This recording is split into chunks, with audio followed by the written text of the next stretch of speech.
Couldn't really be that team ball, but all right, we ready? All right. We got threes, we got twos, we got ones. That means we are back in the building. Ladies and gentlemen, welcome back.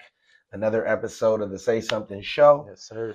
Got my boy Mitch to the left or to your right, and you got Benny in the building. Back to host another phenomenal show with an agenda that really we got a lot of catching up to do. Yeah, sure. Apologies for us being gone for a bit, as we always say when that happens.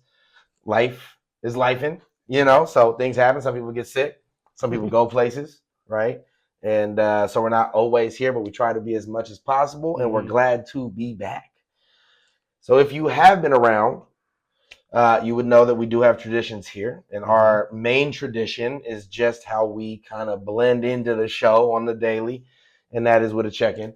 And so, Mitch, how are you doing? Tell the people what's going on. Man, I'm doing good. I was down bad with the flu for a little while. Had to put the pod on hiatus for a minute, but I'm back now, ready to go. Yes, been handling some coaching opportunities I'm about to be a part of. Maybe some clubhouse management for the Oakland Ballers. Okay, working for them. Tight. So some exciting prospects moving forward. Be working for Bishop O'Dowd, coaching their baseball team. So local high school around here. But those are the things I've been kind of focused on, but now ready to get back into the pod. Absolutely. And where I'm at, I'm bulling, no, I'm relaxed, man. I'm in the full swing of things in terms of back on my last leg of school before I get this master's. And, I'm also just in the full throes of the internship. Yep. So things are good, though. I feel like I've gotten used to everything. So it's a little bit calmer than it was that first go round. The only thing that's kind of stressing me for those who have been a part of certain master's programs, there is usually a final paper or project at the end. That's pretty daunting. This one is definitely that. Yeah. And so that's the one concern. But I do think that the way my classes are structured this semester, I should have a good opportunity to attack it, make the most of my time, my spare time. And it'll be all right. And it is something that I'm passionate about. So I'm hoping that the combination of those two things just leads to success, which undoubtedly I've had that prior. So let's just finish off with the 4-0, man. And cheers to that. But I'm ready as well for the show. Young valedictorian. Man. First of the class. Come on now, man. First one. That's how we do it out here. Definitely gonna bring my boys to the graduation. We back at Is it SF? What's the park called though? Is it Oracle Park? You're right, Oracle. I don't know why I almost said AT&T. It is Oracle Park. So we'll be all in there enjoying the night, man. I'm gonna walk out of center field like some of my favorite ballers did. So I'm excited for that. But yeah, we got a big agenda. So let's hop in without further ado. Get it. We'll start off with the NBA, which is. If you guys are up on it, lots been going on. The stove is hot, and you need to open the back door if you're in the kitchen. So we're going to go over some of the trade deadline stuff that's happened.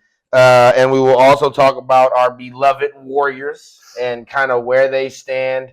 And obviously we have an injury update that is not new, but is new to the show. So it needs to be introduced in terms of our boy Jimmy Butler. Yeah. We got to give a quick get well. We know we haven't highlighted that yet on the show, but he did take a ACL spill. He's done so. And those are a year. That's a good 12 months for the guy, and he's not getting younger, so it's not going to get easier to heal. So just wanted to put that there for context before we dive on into the rest of the stuff. First and foremost, I think that we can just go over kind of what has been going on with some of our overall free agency moves. Yeah. So I don't know if you want to highlight any to go, and then I can jump in afterwards, and we can go like that. So we first started off with the Wizards making moves. They went and got Trae Young, big dogs from the Atlanta Hawks, who seem to be free selling everybody who had old contracts. They want to bring a youth movement in. So also the Wizards went out and got AD from the Mavs. Big moves. Like we were talking about before, Benny, you were saying the GM needs to get a nice little raise, nice little round of applause because he got rid of a bunch of people that nobody wanted. Chris Middleton, A.J. Johnson, Marvin Bagley the third, a couple first-round picks. C.J. McCollum. C.J. McCollum. Let's get rid of all these guys, and we'll see what happens after we let A.D. and Trae Young sit. We got some good youth around them, and if we tank the rest of this season, we got a high draft pick. So they made some good moves over there with some high-profile players. More recently, a quick little move that was made between the Clippers and the Pacers. Benedict Mathurin and Isaiah Jackson and a couple picks over to the Clippers for Zubac and Kobe Brown.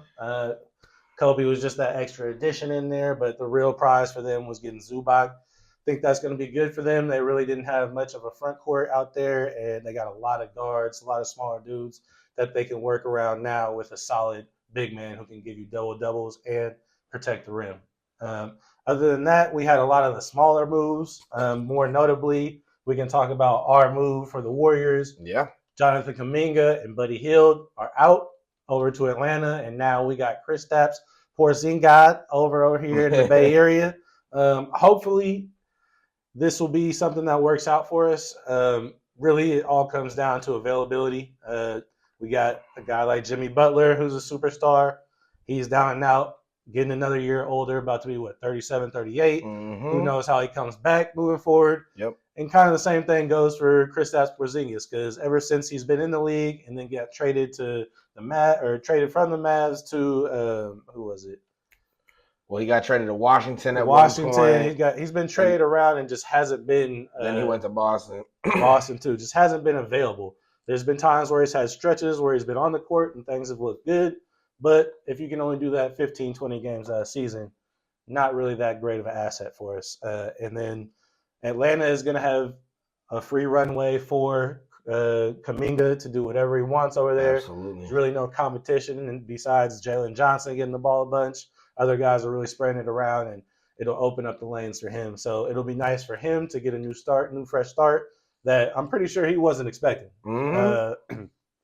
If anything, he probably thought he was going to Milwaukee, but this was a quick pivot that we decided to make after clearly we weren't giving enough to the Bucks for them to want to let that piece go to us. But again, it's a cool secondary option, but only if he's going to be somebody who's going to be available to us. 100%. Another trade that I'll highlight, all those were huge moves. Also, we had James Harden on the move going to Cleveland, which is Garland. Pretty shocking for the boy. Yeah, D. Garland. That seemed to transpire very quickly. Mm-hmm. It was one of those deals that I didn't hear about until it felt like it was already almost done. Right. Definitely a debatable move to talk about as well. We'll kind of get back to talking about these at this point. We're just kind of making sure we get the major ones out there. As well, you had, one of the other notable things actually for us that I thought was out there was the Nets waived Cam Thomas. Yeah, I was seeing that too. Which for me is like, okay, yeah, right now, go get him. Dumb and Dumber? Yeah. Pick him up, please, because that could be something that we could utilize. Mm-hmm. The New York Knicks, I think this was a sneaky one, acquiring Jose Alvarado from the Pelicans. I think that's a playoff kind of move. Mm-hmm. That's like based on series, right? Like, and who you'll match up against, because he's definitely kind of like a shutdown corner on the right guy, right? And they definitely are offsetting that with a Brunson, who is absolutely the opposite of that. So that's another very interesting one. We also have Jaren Jackson Jr. on the fly. So Memphis is gone. Mm-hmm. The team that we know from Memphis, and nobody wants Ja out the window. And Ja has worked himself into a position of, like you said, he is the lone man on the island and unwanted. Nobody's coming with that boat. He's beefing with people on the team. Nothing but trouble. It's looking ugly. And so Jaren Jackson Jr. goes to who? The Jazz, which is who, what, where, when, why. They got for 4 firsts. I mean, it was crazy. You know what I mean? And to think what Memphis has gotten for Desmond Bane, they too, honestly, like, it's crazy because I don't know. It must have been all kind of internal stuff for why they needed to break up, because their team's not old. Right. And they really were a playoff team, and they just seemingly destroyed it for nothing. But I will say they got back a lot. Mm-hmm. They got Desmond Bane, I think, as well for 4 firsts or 3 firsts. Yeah. They got him up. So they have like 13 first rounders coming up. Something that's really looking kind of how the Thunder were moving there for a bit. But, you know, there was news as well that we could have been in on that, which we'll get in on in a bit as well. But also, this is one that I wanted to highlight that I thought was an interesting one. Rob Dillingham getting sent to the Bulls for Ayu Dosumu. Yeah, which I think is a good move both ways. I mean, Rob Dillingham is one of these guys that I just think, God, why did they make that move when they traded for him in the draft? It didn't make sense in the moment where it was like giving up future assets to take a guy that I wasn't sure was going to – they were already in the Western Conference Finals. Like, you need a guy that's going to come in and really be plug and play. And then they get a guy that, you know, honestly played above where he was at, you know, and could be a key player for them down the stretch. But Chicago, I think that was their best move to getting somebody back. And then to keep going with Chicago, they traded Vucevic for Anthony Simons. So Boston Bulls little swap right there. That's somewhere it's pretty big. I looked at where I was like, damn, we couldn't have done something like. Yeah, I feel like we could have thrown something at them to get a nice little Vucevic action. I think that would have helped us, but that's a good pickup again for the Celtics. Yeah, it's like, oh, who we do it with before? Kristaps Porzingis didn't work out there, but you know, same like bringing in when they brought in Al Horford. So it's just another nice, solid big man for them. Absolutely. And then the next two, these two for me are pretty dope as well, just in terms of general moves. But you had Jared McCain getting sent somehow to the Thunder. Yes, it's a first-round pick, but I think that's a massive mistake by Philadelphia. I think Jared McCain is dope, and I think there's no reason to give a guy like that, who also is a chemistry guy, like a glue guy, over to the team that's the most glued up. And I just feel like they got VJ. They got very lucky with VJ. They are stacked, but I think that's slipping. And you can tell the team was not happy that trade ended up happening. And then was there any other one? Do you have another one? Another one was that was kind of like, what the hell is going on?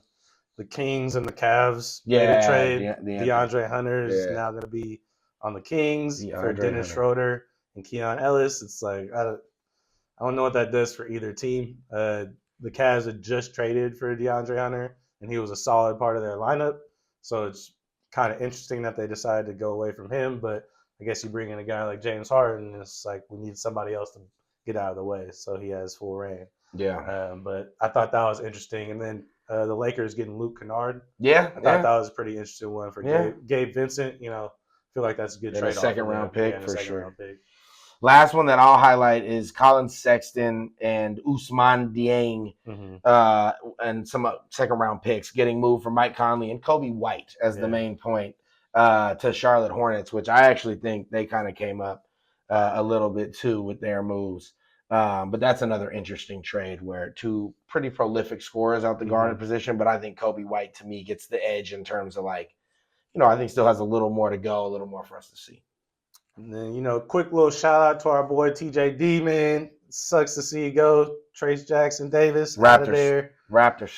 For a second-round pick, man. I feel like he still could have been somebody that we could have used over a second-round pick. But that's just the way the business goes, man. So thanks for your time and for the Warriors, man, and hopefully better things to go. Absolutely. And it looks, again, like we're stacking up picks and just a bunch of things going into this offseason, which, Lord knows, we haven't been the best at closing things down, which before we move on, I think, you know, the one big rumor that's going around, which seems to be more than a rumor, which you kind of already discussed the whole Kristaps thing, so I don't feel like I need to talk too much other than saying, you know, I think if he plays, he's a just fine fit. Does he move the needle without Jimmy Butler? Absolutely not. He's also an expiring contract, so the likelihood of him ever playing with Jimmy Butler is very low. But, you know, in terms of like how we play, our style, he's a guy we talked about 4 or 5 years ago, loving to get over here. We just never made it happen. The one thing that I now want to talk about, as I said before we move on, is the rumor of Jaren Jackson being a guy that Warriors had targeted. And basically, it sounds like we had pretty deep advanced discussions with Memphis. And it looked like we had some sort of a deal on the table. And we seemingly backed out immediately, full force, return to base when we heard that Giannis was officially on the block. Mm-hmm. A lot of fans are very, very upset. What do you think about that? How do you feel overall about that rumor? Obviously, we can't change the past, but I think that would have been a great pickup for us if it wasn't going to be the same kind of package that we sent for Kristaps Porzingis. I think that would be okay. Yeah. I don't know if I personally would want to give up like a little, even any more than we just gave up for somebody like Triple J, especially a team that is trying to get offload players, and so it's more to our advantage. But again, it just comes down to the fact that he'd be available for us. Yeah. He's a solid player, but he plays interesting. Like like his size at this big position, he's not like crazy at rebounding. No, he's not good at all. And so it's just like he would have been he's a good enough player to make our team better, but at the same time, the kind of the things we need from that position, I don't know if he would have like upgraded us that much more than even like a TJD in terms of just like, we need you to rebound. That's playing them down a little bit. Oh, that is totally. Yeah, I was gonna say I can't let you do that. But just, I don't know. For me, it would have been kind of a neutral move, and it would have been better because he's a younger guy and he's available. But I don't know if I would have wanted to give it up too much more, and I don't know if I'm like so like upset as of right now as we're explaining that some fans are. But I can understand we had somebody who's better than Porzingis, obviously, that we could have got, but we tried to shoot for the stars and get Giannis. And sometimes that'll bite you in the butt like it did this time. Right. Yeah, I mean, I actually, to me, it really just depends on the price tag. Kind of like Mitch was saying. I mean, I know we wouldn't have been able to get him for just like the deal we got Kristaps, because Kristaps is definitely damaged goods. And, Triple J, to be honest, he's the reigning defensive player of the year, 26 years old. Obviously, he has his limitations, but he is one of the very few players that shoots, 38% from three, stretch big, and then also is providing, when he's at his peak, Anthony Davis level defensive stats, right?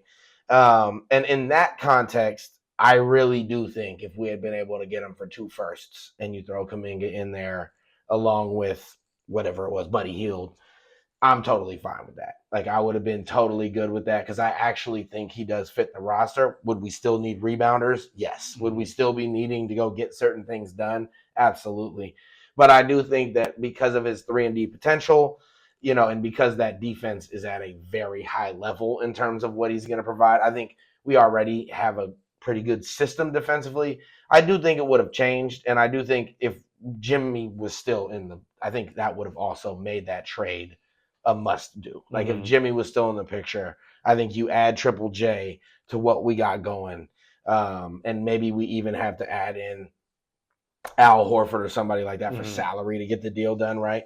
But, like, I think he would have been good alongside Draymond. Yeah. You know what I mean? And they're both Michigan State boys. And so, I really did like the fit. I wouldn't have done 4 firsts, right? And I don't think we would have had to, because I don't necessarily think our firsts – I think our firsts are up there in terms of value because a lot of it is the post Steph Curry. Yeah. So, I think maybe 2 would have got it done. And with that, I'm a little frustrated. Where it's like, I love the idea of Giannis, but I think to pull all troops out, you got to have a pretty good sense that you're not going to get outbid, right? That you have what it takes. And for us to have gone all in so early, that's worrisome to me that they weren't willing to be kind of multitasking while they were doing all of that, because a lot of good pieces, like we talked about, ended up flying out the window while we were just sitting there, tick-tock, tick-tock, tick-tock. So, yeah, I'm a little frustrated with that, and I think the other piece that I'm a little frustrated with is honestly the Anthony Davis move. Like, I feel like if Anthony Davis is getting moved for that, that's 2 firsts, right? And if we're making those early on our 2 firsts, like not the latter ones, right, and you're throwing that in there, like, I'd rather take that injury risk than this one, obviously. And I think that it also we would have been in a much better position for next year, like whenever Jimmy does come back or whatever the case is, right? So those 2 for me are a little frustrating, but it's not anything that I would have been willing to throw the treasure trove at. All right, last thing in the NBA sector is Amar Bailey's attempting to go back to college after a failed pro career. Failed is kind of crazy because he did get drafted in the first round, I believe, and then he did, play for a little bit, but obviously was not at the level that he would have liked. we're not going to stay on this too long, but what do you think about like the idea of this back and forth with pros? I mean, I think it's going way too far at this point. I think it's insane. It doesn't even make any sense. They opened up this NIL and transfer portal and made it kind of lawless. It seems like you can do whatever you want if you can find some kind of loophole, just work around that. But I mean, it's just taking the sanctity out of college sports in general. You know, I get it. You want more because you know the high ups are the ones making all the money off of what you're doing and your talent. But it's like, bro, like we don't have college sports anymore. No. Essentially, you know, it's just, and that sucks, you know, because it's like the mini pros. Yeah, it was nice, you know, it was something that was nice back in the day. And now it's all about the money. And again, that's what it was about before, and it was only going to certain people. And so now you can't, in my mind, you can't really knock anybody who's trying to get their money through all these options and all this available money that's out there now. But at the same time, it's just like, yeah, it's no more nostalgia in college football or college sports anymore, and that's just kind of unfortunate. Yeah, I agree. I mean, I think you said it very well. I just think that it's too confusing. I don't know even what it means to be a college athlete anymore. And so, yeah, I don't believe that that's a good thing. Because, like, just imagine anybody who's not, like, anybody we've ever named before. Like, are those people really thriving because of NIL, or is just, like, all these young transfers or young guys coming out of high school not even getting chances unless you're a top 50 player? You know what I'm saying? It's like, yeah, we'll take the 23-year-old guy if he wants to come play for us, because that's a much better chance I'm going to win with 23-year-olds against 18-year-olds, no matter who the great 18-year-olds are. Absolutely. All right, moving on to the NFL, we have a quick Super Bowl preview. If you guys are unaware, we have the Seattle Seahawks going against the New England Patriots. Two teams that, for me, just don't do it.